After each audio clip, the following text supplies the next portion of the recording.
حسنت جمیع خصاله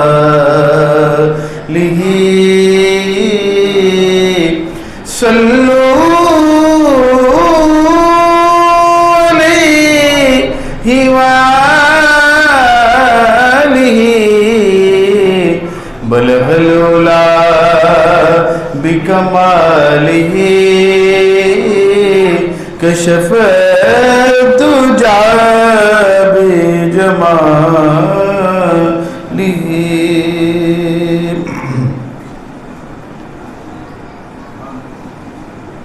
نبیوں کو پہلے بھیج کے سمجھا دیا گیا، نبیوں کو پہلے بھیج کے سمجھا دیا گیا، نبیوں کو پہلے بھیج کے سمجھا دیا گیا، آقا کے واسطے میرے کیا کیا کیا گیا، آقا کے واسطے میرے کیا کیا کیا گیا، نبیوں کو پہلے بھیج کے سمجھا دیا گیا، آقا کے واسطے میرے کیا کیا کیا گیا۔ مدینہ جو حرف لفظ ہے اس کا پہلا حرف میم اور آخری حرف ہے، اس کو شاعر نے کیسا انداز میں پیش کیا ہے۔ محشق ہوا تو بیچ میں یوں دین آ گیا، محشق ہوا تو بیچ میں یوں دین آ گیا، ارے شہر نبی کو نام مدینہ دیا گیا، شہر نبی کو نام مدینہ دیا گیا، محشق ہوا تو بیچ میں یوں دین آ گیا، شہر نبی کو نام مدینہ دیا گیا، شہر نبی کو نام مدینہ دیا گیا۔ جنبش سے دست غیب کی اس میں بھی میرے آقا کا نور وجود تھا، اس میں بھی میرے آقا کا نور وجود تھا، ارے بیٹا جو ساتھ باپ کے سوئے منا گیا، بیٹا جو ساتھ باپ کے سوئے منا گیا، اس میں بھی میرے آقا کا نور وجود تھا، بیٹا جو ساتھ باپ کے سوئے منا گیا، انگلی نبی نے تھامی تھی مکے میں دونوں کی، انگلی نبی نے تھامی تھی مکے میں دونوں کی، اسلام کا علی کا وہیں بچپنا گیا، اسلام کا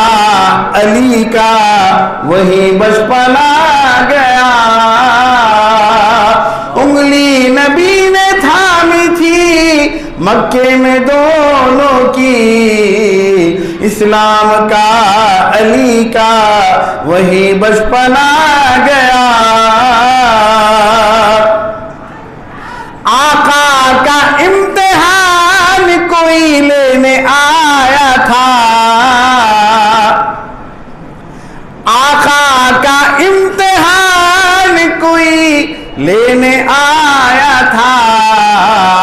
ارے واپس تو وہ بھی کہتے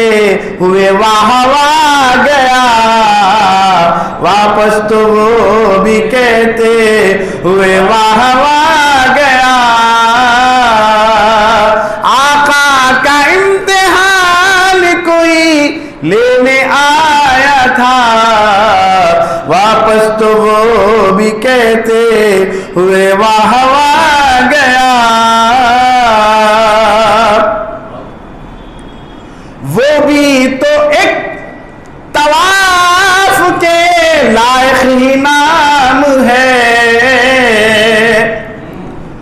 وہ بھی تو ایک طواف کے لائق ہی نام ہے، فصل عہد میں میم جہاں گھومتا گیا، فصل عہد میں میم جہاں گھومتا گیا، وہ بھی تو ایک طواف کے لائق نام ہے، فصل عہد میں میم جہاں گھومتا گیا، فصل عہد میں میم جہاں گھومتا گیا، عثمان اس حساب سے آزادی بانٹ دیں، عثمان اس حساب سے آزادی بانٹ دیں، ایک ایک قدم اسی لیے آقا گنا گیا، ایک ایک قدم اسی لیے آقا گنا گیا، عثمان اس حساب سے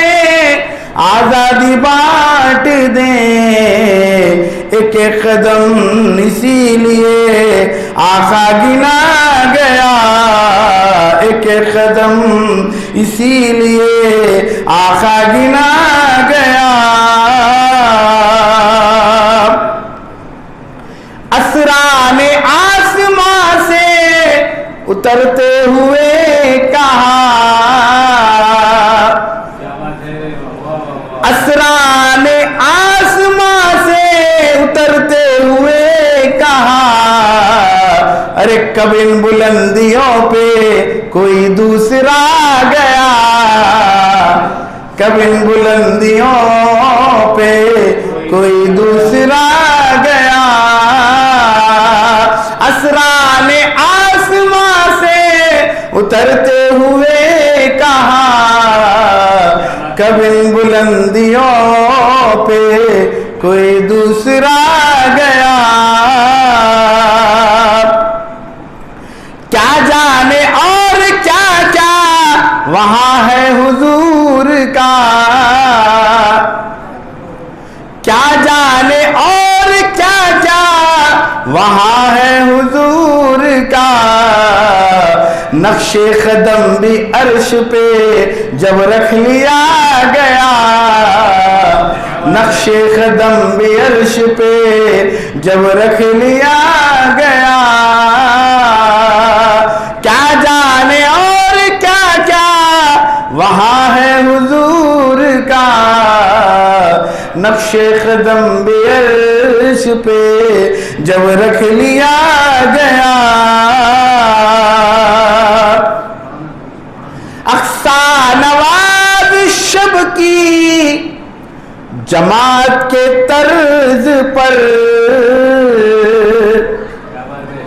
اقصی نواز شب کی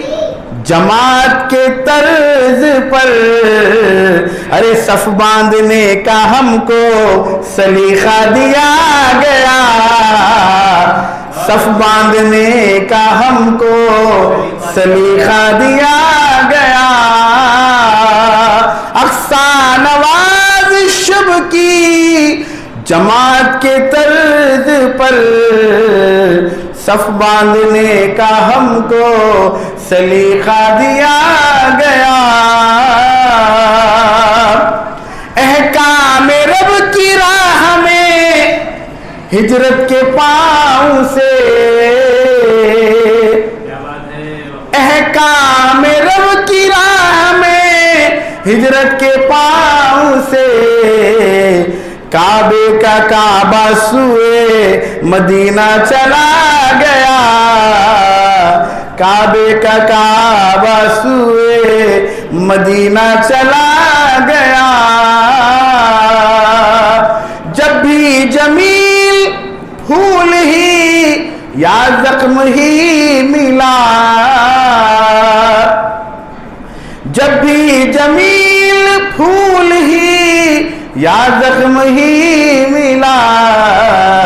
میرا خیال تیری طرف ربنا گیا، میرا خیال تیری طرف ربنا گیا۔ نبیوں کو پہلے بھیج کے سمجھا دیا گیا، آقا کے واسطے میرے کیا کیا کیا گیا۔ سے لڑوں گا۔ نمبر 2، جو کوئی آزاد انسان کو قبضے میں کر لے، اس کو اغوا کر لے اور اس کو دوسرے لوگوں میں بیچ دے، بیچ کر اس کی دولت کھا لے، اللہ تعالیٰ کے حبیب صلی اللہ علیہ وسلم فرماتے ہیں اس کے خلاف میں لڑوں گا۔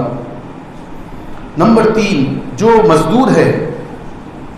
سرمایہ دار نے بلایا، کام مزدور سے پوری کام کروا لیا، لیکن اس کو مزدوری نہیں دی تو اللہ کے حبیب مزدور کے ساتھ ہے اور سرمایہ دار کے خلاف ہے۔ جو اللہ کے حبیب رحمت للعالمین ہے مگر 3 لوگوں کے خلاف ہے، تو ہم کو دیکھنا چاہیے کہ ہم نے اپنی زندگی میں کبھی اس طرح کا کام کیا ہے تو توبہ کریں اور کوشش کریں کہ یہ کاموں کو پورا نپٹا لیں موت سے پہلے۔ تو محترم بزرگوں اور دوستوں، حضور نبی کریم صلی اللہ تعالیٰ علیہ وآلہ وسلم نے ہر ایک کو ایک دوسرے سے جوڑ کر اس امت میں رحمت کا پیغام عنایت فرمایا۔ پھر رسول پاک صلی اللہ علیہ وسلم کا ایک چھوٹا سا جملہ ہے، ارسلت الی الخلق کافہ، ارسلت الی الخلق کافہ، میں ساری خلقت کا رسول بنا کر بھیجا گیا، ساری خلقت کا رسول اللہ نے مجھے بنایا۔ کہ کسی کو مقام یہ منصب نہیں ملا جو صرف ہمارے نبی پاک رسول معظم محمد عربی صلی اللہ علیہ وسلم کو اللہ نے عطا فرمایا۔ اگر آپ بادشاہ ہو تو بادشاہ ہونے کی حیثیت سے دیکھو نبی رحمت صلی اللہ علیہ وسلم کو، وہ تو شہنشاہوں کے شہنشاہ ہے، وہ تو سلطان کونین ہے۔ آپ صلی اللہ علیہ وسلم کی حیات مبارکہ کو تم دیکھو گے بحیثیت بادشاہ تو تم کو پتہ چلے گا کہ نبی پاک صلی اللہ علیہ وسلم ساری دنیا کو بانٹ رہے ہیں، ساری دنیا کو تقسیم فرما رہے ہیں، کیونکہ اللہ عطا فرماتا ہے اور حضور تقسیم فرماتے ہیں۔ حضور کے ہاتھ پھر بھی خالی ہے، کچھ نہیں رکھتے تھے، جو آتا سب تقسیم فرما دیتے۔ یہاں تک کہ ایک مغرب کا وقت ہے، اذان ہو گئی، آپ صلی اللہ علیہ وسلم مسجد میں تشریف لا رہے ہیں، پھر پلٹ کر واپس تشریف لے گئے اور پھر تھوڑی دیر کے بعد آئے، پھر نماز کی امامت فرمائی۔ صحابہ نے پوچھا یا رسول اللہ ہمارے ماں باپ آپ پہ قربان، آپ آئے پھر واپس تشریف لے گئے، پھر بعد میں تشریف لائے، کیا بات تھی کہ آپ کو جانا پڑا؟ آقا علیہ السلام نے فرمایا میں اللہ کا نبی ہوں، اللہ کے نبی کے گھر میں سونا ہو اور وہ نماز ادا کرائے، یہ کیسے ہو سکتا ہے؟ میں گھر میں جا کر وہ سونے کو جو میرے لیے تحفہ آیا تھا میں نے اس کو پہلے تقسیم کرا دیا، اللہ کی راہ میں بانٹ دیا، پھر جب میرا گھر سب سے خالی ہو گیا، دولت سے خالی ہو گیا، میں نے اس کو اللہ کی راہ میں دے دیا، تب مصلی پر آ کر اللہ کی بارگاہ میں کھڑا ہو گیا۔ محترم بزرگوں اور دوستوں، کیا شان ہے ہمارے نبی پاک صلی اللہ علیہ وسلم۔ اور فقیر ہو تو دیکھو آقا علیہ السلام فرماتے ہیں الفقر فخری، الفقر فخری، فقیر میرا فقر ہے، میرا ناز ہے۔ آقا علیہ السلام دعا فرماتے تھے اللہم احیینی مسکینا وامتنی مسکینا واحشرنی فی زمرۃ المساکین، اے اللہ مجھے زندہ رکھ تو مسکینوں کے ساتھ زندہ رکھ، مجھے موت دے تو مسکینوں کے ساتھ موت دے، اے اللہ میرا حشر فرما قیامت کے دن تو مسکینوں کے ساتھ میرا حشر فرما۔ حضور مسکینوں سے کتنی محبت فرماتے تھے، کتنی محبت فرماتے تھے، اندازہ لگاؤ۔ دو جہاں کے آقا ہے پھر بھی ہاتھ خالی، کچھ رکھتے ہی نہیں اپنے پاس، جو آتا سب لوگوں میں غربا، مساکین، یتیما، فقراء سب میں تقسیم فرما دیتے، اور ایسی تقسیم فرماتے رہے حنین کے جنگ کے بعد، غزوہ حنین کے بعد جو مال غنیمت آیا، نبی رحمت صلی اللہ علیہ وسلم نے ایک قبیلے کو اتنا عنایت فرمایا جس کی لاگت 50 لاکھ درہم بتائی جاتی ہے. ان کو جانور دیے، غنائم دیے، مال و دولت دیے، کپڑے لتے دیے. آقا صرف ایک وقت میں آقا علیہ السلام نے اتنا صدقہ عطا فرما دیا، اتنی خیرات فرمائی. تو ایسی کئی خیراتیں نبی رحمت صلی اللہ علیہ وسلم نے اپنی حیات مبارکہ میں فرمائی جس کا کوئی بھی اندازہ نہیں لگا سکتا. کوئی اندازہ نہیں لگا سکتا نبی رحمت صلی اللہ علیہ وسلم کی سخاوت کا. اس لیے آپ کے جیسا سخی اس کائنات میں کوئی آیا ہی نہیں. کیسے آتا؟ اللہ نے بھیجایا ہی نہیں. محترم بزرگوں اور دوستوں، نبی رحمت صلی اللہ علیہ وآلہ وسلم بحیثیت آپ مزدور دیکھنا چاہتے ہو تو غزوہ خندق چلیے، جہاں خندق کھودی جا رہی ہے. آقا علیہ الصلوۃ والسلام اس مٹی کو ٹوکرے میں اٹھا اٹھا کر لے جا کر پھینک رہے ہیں. تو دیکھو بحیثیت مزدور رسول اللہ صلی اللہ علیہ وسلم بھی کام بٹا رہے ہیں. اور نبی رحمت صلی اللہ علیہ وآلہ وسلم کو اگر دیکھنا ہو بحیثیت فوجی، بحیثیت افسر، تو آپ نے دیکھا کہ غزوہ بدر میں دیکھا، غزوہ احد میں دیکھا، خندق میں دیکھا، خیبر میں دیکھا، تبوک میں دیکھا. وہ عظیم الشان کارنامے، وہ عظیم الشان رسول اللہ صلی اللہ علیہ وسلم کے فیصلے جو صبح قیامت تک سنہری حرفوں سے چمکتے رہیں گے. اسی طرح حضور نبی کریم صلی اللہ علیہ وسلم نے جو اللہ رب العالمین کے دین کے اسرار ہیں، راز ہیں، خزانے ہیں، وہ تمام خزانوں کو مہر لگ گئی تھی، اس کو قفل لگے ہوئے تھے. انبیاء سابقین تشریف لائے مگر ان قفلوں کو نہیں کھولے. اللہ کے اس رحمت کے خزانوں کو نہیں کھول سکے. دین احمدی میں اپنے اسوہ حسنہ سے تمام مخفی راز ظاہر کر دیے رسول اللہ صلی اللہ علیہ وسلم نے. اسرار دین کے خزانوں پر اب تک جتنے قفل لگے ہوئے تھے، انا فتحنا کی ہتھیلی سے آقا علیہ السلام نے قفلوں کو کھول دیا اور اس خزانوں کو اپنی امت پر نچھاور کر دیا. حضور فرماتے ہیں جب آپس میں مسلمان ایک دوسرے سے ملاقات کرتا ہے تو مصافحہ جب کرتا ہے، مسکرا کر ملاقات کرتا ہے، تو وہ دونوں ہاتھ ایک دوسرے سے چھوڑنے سے پہلے، جدا ہونے سے پہلے اللہ تعالیٰ دونوں کی مغفرت فرما دیتا ہے. جب دسترخوان پر سب گھر والے بیٹھ کر کھانا کھاتے ہیں تو آقا علیہ السلام فرماتے ہیں جمع ہوتے وقت اللہ کی رحمت نازل ہوتی ہے، اور جب کھانا کھا کے اٹھنے لگتے ہیں تو اللہ سب کی مغفرت فرما دیتا ہے. کیسے انمول خزانہ، چھوٹے چھوٹے عمل پر بڑے بڑے اجر و ثواب اللہ رب العالمین عطا فرما رہا ہے. یہ صرف اور صرف ہمارے نبی پاک صلی اللہ علیہ وسلم کا صدقہ ہے. آپ صلی اللہ علیہ وسلم کی عنایتیں ہیں کہ چھوٹی چھوٹی چیزوں پر، چھوٹے چھوٹے عمل پر. اور فجر کی نماز سے پہلے جو 2 رکعت سنت، اس کے بارے میں آتا ہے کہ دنیا اور اس میں جو کچھ بھی ہے وہ تمام سے بہتر وہ 2 رکعت سنت ہے. فجر کی نماز کے بعد اشراق تک کوئی بیٹھ کر اللہ کا ذکر کرے، 2 رکعت اشراق کی نماز ادا کر لے تو اللہ تعالیٰ اس کو مقبول حج کا ثواب عطا فرماتا ہے. پھر آقا علیہ السلام نے فرمایا اگر اس کے گناہ سمندر کے جھاگ کے بھی برابر ہو تو اللہ تعالیٰ اس کو معاف فرما دیتا ہے. کیسے انمول خزانے ملے نا. جو ایک مرتبہ رسول اللہ صلی اللہ علیہ وسلم پر درود بھیجتا ہے اللہ تعالیٰ اس پر 10 رحمتیں نازل فرماتا ہے. پھر روایت میں آتا ہے کہ آقا علیہ الصلوۃ والسلام جو کہ درود پڑھنے سے جو اس کو 10 رحمتیں ملی، 10 میں سے ایک ہی رحمت اگر ساری انسانیت پر بانٹ دی جائے تو سب کی مغفرت ہو جائے گی.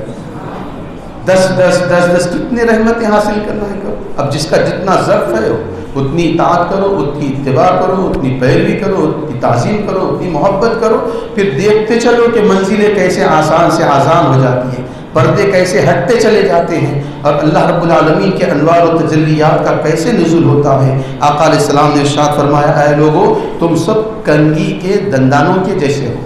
ایک دوسرے سے ملے ہوئے، تمہاری ایسی طاقت ہے. کسی کو کسی پر فضیلت نہیں ہے سوائے تقوی اور پرہیزگاری کے. پھر آقا علیہ السلام نے فرمایا بھوکے کو کھانا کھلاؤ، قیدی بیمار کی عیادت کرو اور قیدی کو آزاد کراؤ. پھر آقا علیہ السلام نے ارشاد فرمایا وہ مومن نہیں جو خود سیر ہو کر پیٹ بھر کر کھا لے اور اس کا پڑوسی بھوکا رہ جائے، وہ مومن نہیں ہو سکتا، یعنی مومن کامل نہیں ہو سکتا. اسی طرح حضور نبی کریم صلی اللہ علیہ وسلم سے صحابہ نے پوچھا یا رسول اللہ صلی اللہ علیہ وسلم کس قسم کا اسلام سب سے اچھا ہے؟ کس قسم کا اسلام سب سے اچھا ہے؟ آقا علیہ السلام نے ارشاد فرمایا کھانا کھلانے والوں کا اسلام سب سے اچھا ہے۔ کھانا کھلانے کی بڑی فضیلت ہے، بہت بڑی فضیلت ہے۔ ایک نبی کے زمانے میں دو میاں بیوی تھے، ایک میاں بیوی تھے، اللہ تعالیٰ نے فرمایا ان کی عمر 80 سال کی تھی، ان کی عمر 80 سال کی تھی، تو اللہ تعالیٰ نے ان کے پاس 40 سال مالداری کے دولت کے رکھ دیے اور 40 سال غریبی کے رکھ دیے۔ اللہ نے نبی کو، اپنے وقت کے نبی کو بھیجا اور فرما بھیجا، پوچھنے لگایا، کہلوایا، معلوم کرایا کہ پہلے کیا چاہیے؟ تمہاری عمر تو 80 سال ہے، اب 40 سال تو مالداری ہے، 40 سال غریبی ہے، پہلے کیا چاہیے؟ مالداری چاہیے یا غریبی چاہیے؟ انہوں نے کہا میں اپنی بیوی سے پوچھ کے آتا ہوں۔ وہ اپنی بیوی سے پوچھنے کے لیے آئے، بیوی بہت سمجھدار، ہوشیار، عقل مند تھی، اس نے کہا کہ پہلے مالداری لے لو، پہلے مالداری لے لو، غریبی بعد میں دیکھیں گے۔ اس کے بعد اللہ کے نبی سے فرمایا، پھر دولت آئی، ایسی برسات ہوتی رہی، دیکھتے دیکھتے گھر بھر گیا، تب بیوی نے گھر میں ہنڈی لگائی، ایک دیگچی لگائی اور کھانا بنانا شروع کیا۔ تو شوہر کہتے ہیں کیا کر رہے ہو؟ بولے کھانا بنا رہی، کھانا اپنے لیے نہیں، اب سب کے لیے کھانا بناؤ، دیگچی میں نہیں، اب دیگچے میں کھانا بناؤ۔ چنانچہ دیگچے میں کھانا بنایا گیا، آس پاس کے سب لوگوں کو بلایا گیا، سب کو دسترخوان پر بٹھا کر کھلایا گیا۔ اللہ کو وہ ادا اتنی پسند آئی، اللہ نے اس وقت کے نبی کو بھیج کر فرمایا تمہاری سخاوت کو ہم نے پسند کیا، آنے والے 40 سال جو غریبی کے تھے وہ بھی ہم نے مالداری میں بدل دیے۔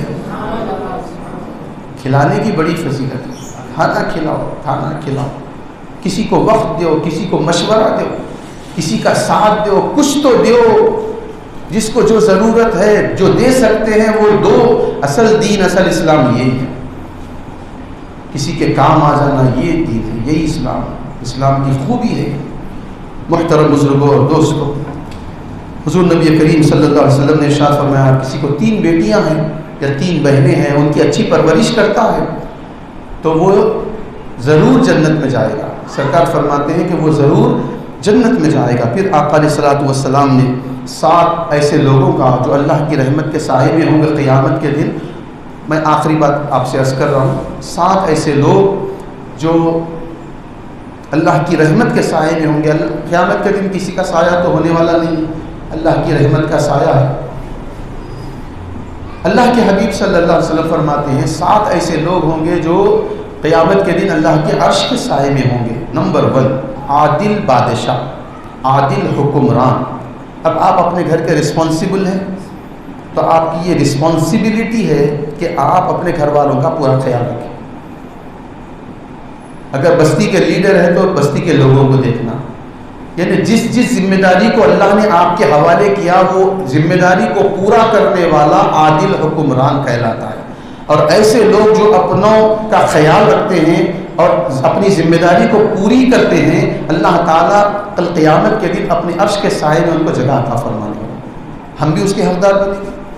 ہمارے اپنے جو ذمہ داریاں اگر وہ ادا کریں تو یقیناً اللہ کے عرش کا سایہ ملے گا۔ نمبر 2، وہ جوان، وہ نوجوان جو اللہ کی اطاعت میں، اس کی فرما برداری میں پلا اور بڑا ہوا، اس کی اپنی زندگی اللہ کی اطاعت ہی میں گزر گئی، اللہ کی یاد میں گزر گئی، وہ بھی اللہ کے عرش کے سائے میں ہوگا۔ نمبر 3، جس کا دل مسجد میں اٹکا ہوا رہتا ہے، ظہر کی نماز ہو گئی، اب دل لگا ہوا ہے کہ ابھی عصر کا وقت ہونے والا، عصر کی نماز ہو گئی، حالانکہ وقت ہے، پھر بھی دل لگا ہوا ہے ابھی مغرب کو جانا ہے، مغرب کی نماز ہو گئی، دل لگا ہوا ہے عشاء کی نماز کو جانا ہے، عشاء کی نماز ہو گئی، دل لگا ہوا ہے ابھی فجر کے لیے جانا ہے۔ جس کے اندر یہ کیفیت ہے، اللہ پاک اس کو اپنے عرش کے سائے میں جگہ دینے والا ہے۔ تو میں نہیں سمجھتا کہ ہم میں سے ایسے نہیں ہے، ہر کوئی ایسے ہے۔ یقیناً ہم نمازوں کے طالب ہیں، نمازوں کی طرف متوجہ کرنے والے ہیں، اور ہماری یقیناً دل اس حدیث پاک کے مصداق ہو سکتے ہیں اور ہے، یقیناً ہوں گے کہ نماز کے بعد نماز کا خیال کرو، عرش کا سایہ ملے گا۔ پھر اللہ کے حبیب صلی اللہ علیہ وسلم فرمایا نمبر 4، وہ 2 لوگ جو کوئی بھی آپس میں ملاقات کرتے ہیں صرف اللہ کے لیے ملتے ہیں، دنیاوی کوئی غرض و غایت نہیں ہے، کوئی مطلب نہیں ہے، صرف اللہ کی رضا کے لیے ملتے ہیں اور جدا ہو جاتے ہیں، تو وہ بھی کل قیامت کے دن اللہ کے عرش کے سائے میں ہوں گے۔ آقا علیہ السلام نے ارشاد فرمایا وہ نوجوان جس کو مالدار اور حسن والی عورت گناہ کے لیے بلائے اور وہ یہ کہے کہ میں اپنے رب سے ڈرتا ہوں اور وہ گناہ نہیں کرتا، وہ کل قیامت کے دن اللہ کے عرش کے سائے میں ہوگا۔ اسی طرح نبی پاک صلی اللہ علیہ وسلم نے ارشاد فرمایا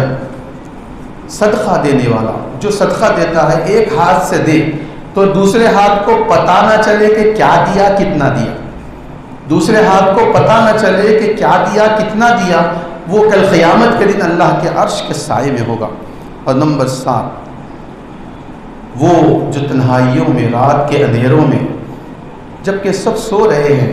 وہ اللہ کا بندہ اٹھ کر وضو کر کے مصلی بچھا کر اللہ کی بارگاہ میں کھڑا ہوتا ہے اور خوب روتا ہے، گڑ گڑاتا ہے، تڑپتا ہے، آہ بزاری کرتا ہے، ایسا بندہ بھی جو خوف خدا سے گڑ گڑا کر روتا ہے اللہ کی بارگاہ میں، وہ بھی کل قیامت کے دن عرش کے سائے میں جگہ پانے والا ہے۔ آقا علیہ السلام نے ارشاد فرمایا اپنی اولاد کو 3 چیزوں کی تربیت دو۔ نمبر 1 اپنی اولاد کو حب نبی کا، تم اپنے نبی کی محبت دو۔ سب سے پہلا کانسیپٹ ماں باپ کی جو ذمہ داری ہے وہ یہ ہے کہ وہ اپنے بچے کو نبی پاک صلی اللہ علیہ وسلم کی محبت سکھائیں۔ کیسے سکھائیں؟ آقا علیہ السلام کے معجزات بتائیں، آقا علیہ السلام کی شان اور عظمت بتائیں، آپ کے کمالات بتائیں، اور آپ صلی اللہ علیہ وسلم کے بچپن کے، جوانی کے اور معراج کے اور دیگر جو واقعات ہیں وہ بچوں کو ابتدائی سے، اگرچہ کہ وہ سمجھتے نہیں ہوں گے مگر ان کو یہی بولنا ہے، یہی بتانا ہے، یہی سکھانا ہے۔ سب سے پہلا کام یہ ماں باپ کا ہے۔ نمبر 2 نبی پاک صلی اللہ علیہ وسلم کی آل اولاد کی محبت ان کے دلوں میں ڈالنا ہے۔ دوسرا کام جو ماں باپ کو ذمہ داری ہے یہ کرنا ہے۔ اس کے بعد تیسرا کام، جب 2 کام سے فارغ ہو گئے، 2 کام میں بچوں کو مشغول کر دیا، اللہ کے رسول صلی اللہ علیہ وسلم کی محبت آ گئی، آل رسول پاک صلی اللہ علیہ وسلم کی محبت آ گئی، اب اس کو تیسرا کام ہے کہ بچے کو قرآن پڑھاؤ۔ جب قرآن پڑھے گا تو انوار و تجلیات قرآن مجید کے اس بچے پر وارد ہوں گے، کیونکہ اس کے دل میں مصطفیٰ کی اور آل مصطفیٰ کی محبت ہے۔ تو ہم اللہ تعالیٰ کی بارگاہ میں دعا کرتے ہیں کہ اے ہمارے پروردگار، ہم نے جو کچھ کہا، جو کچھ سنا، اس پر ہمیں صحیح طور پر عمل کرنے کی توفیق عطا فرما۔ ہم سب کو ایمان کی زندگی اور ایمان کی موت نصیب فرما۔ نبی رحمت صلی اللہ علیہ وسلم کی سچی محبت اور عقیدت عطا فرما، اور موت سے پہلے ہمیں کلمہ طیبہ نصیب فرما، اور قبر میں ہم کو نبی پاک صلی اللہ علیہ وسلم کا دیدار نصیب فرما، موت سے پہلے آقا علیہ السلام کا دیدار نصیب فرما، قیامت کے دن اپنے حبیب پاک صلی اللہ علیہ وسلم کا دیدار اور شفاعت نصیب فرما۔ اے اللہ، ہم میں جو پریشان حال ہیں ان کی پریشانیوں کو دور فرما، جو قرضوں کے بوجھ تلے دبے مولا ان کو قرضوں سے نجات عطا فرما۔ اے اللہ، گھروں میں بچیاں بیٹھی ہیں رشتوں کے لیے، ان کے لیے اچھے جوڑوں کا انتظام فرما دے۔ اے اللہ، ہمارے گھروں میں، عمر میں، مال میں، کاروبار میں، تجارت میں، زندگیوں میں اے اللہ برکتیں عطا فرما، اپنے حبیب پاک صلی اللہ علیہ وسلم کی سچی محبت اور عقیدت عطا فرما، ہماری دعاؤں کو اپنے پیارے حبیب صلی اللہ علیہ وآلہ وسلم کے صدقے و طفیل قبول فرما، وصلی اللہ تعالی علی خیر خلقہ محمد وآلہ واصحابہ اجمعین برحمتک یا ارحم الراحمین، الحمد للہ رب العالمین۔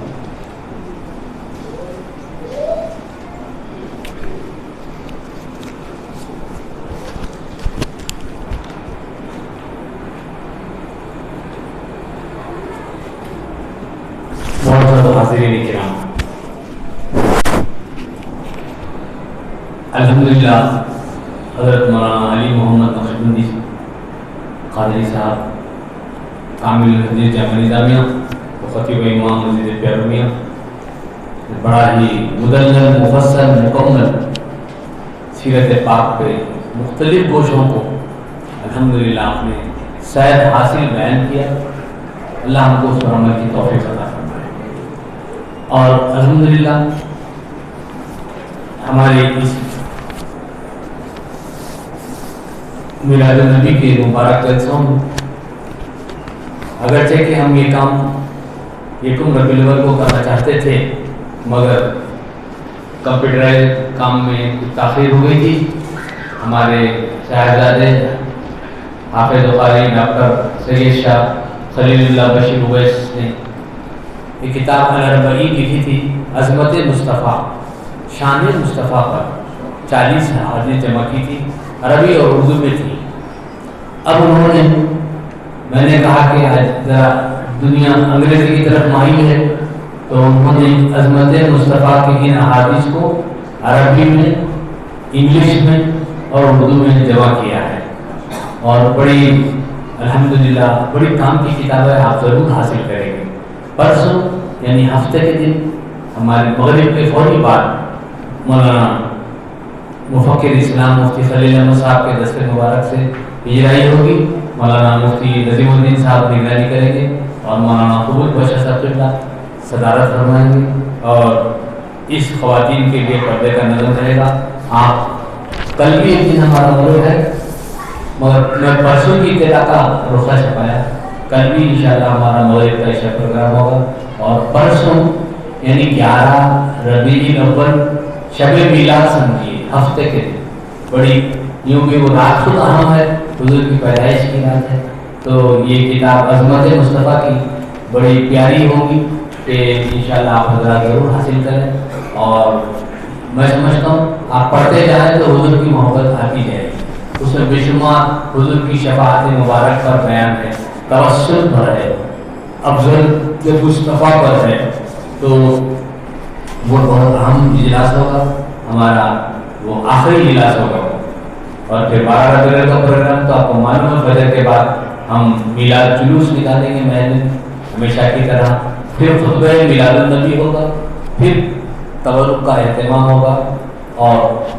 وہ دن ہوگا 12 ربیع الاول میلاد النبی کا،